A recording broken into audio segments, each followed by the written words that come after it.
So in 33 years of being in business, this is the cleanest, most well-maintained boat that's ever been in our shop.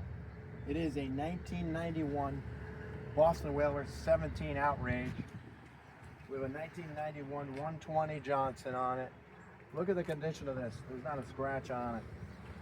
Todd, the owner, took a meticulous care of it, kept it in the garage, and he also kept a log of hours, and he has 4,500 hours on this motor. And it finally gave up. There is a hole here. He brought it in for a reman. We're removing the motor so he can take it home and continue to take good care of it.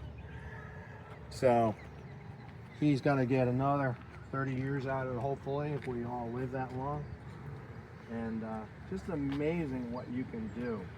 And this is used in salt water, not fresh water. So it meticulously cleans it. Every time he brings it over, brings it home, he actually flushes it out in the middle of the winter. Make sure it's all clear.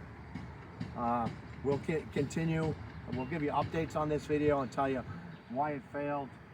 Got to give him a remanufactured power head, rebuilt lower unit, so he should be in good shape.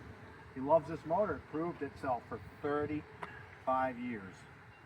So why not rebuild it? Give new life to old reliable.